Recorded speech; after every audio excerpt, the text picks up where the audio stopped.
Войната между Украйна и Русия – болка, смелост и надежда. Какво бихте направили, ако в един миг животът ви се преобърне напълно? Това е въпросът, който милиони хора в Украйна си задават всеки ден от началото на войната. Конфликтът между Украйна и Русия оставя дълбоки следи не само върху земята, но и в сърцата на хората. В разтърсващи кадри виждаме семейства, които напускат домовете си с едва няколко вещи в ръце. Майки прегръщат децата си, опитвайки се да скрият страха в очите си. Хиляди деца губят достъп до образование, нормалност и невинност. За тях войната отнема бъдещето, което заслужават. Но дори в мигове на абсолютна тъмнина блясва човешката сила. Хората, които се борят за оцеляване, са вяра и надежда. Тези истории свидетелстват за храбростта, издръжливостта и благородството на духа, въпреки разрушенията около тях. Във всеки конфликт съществуват и онези, които избират да се изправят срещу страха.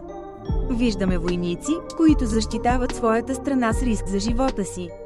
Те не просто воюват с оръжие, тяхната битка е и за бъдещето на поколенията, за свободата и достоинството на народа им. От другата страна, обикновени граждани се превръщат в герои, млади мъже и жени, които доброволно помагат с храна, убежища или медицинска помощ. Те доказват, че дори по време на война доброто не умира. Този конфликт ни напомня колко ценни са мирът и свободата.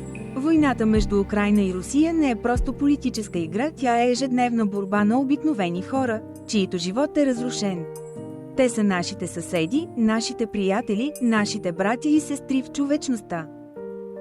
Как ще реагираме ние? Ще позволим ли на тези болки да останат нечути? Или ще се научим да ценим мира още повече, да подкрепяме страдащите и да работим за свят, свободен от насилие? Историята показва, че човешкият дух е неспособен да бъде сломен. Докато има хора, които се борят за онова, което е правилно, има надежда.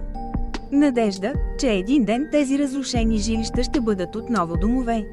Надежда, че децата, които днес търсят безопасност, утре ще търсят мечтите си. Време е да станем част от промяната. Осведомявайте се, разкажете на другите, дарете за организации, които подкрепят нуждаещите се. С малки действия можем да създадем голяма промяна. Мирът започва с нас, нека изградим свят, в който болката от войната е само спомен, а състраданието наша реалност.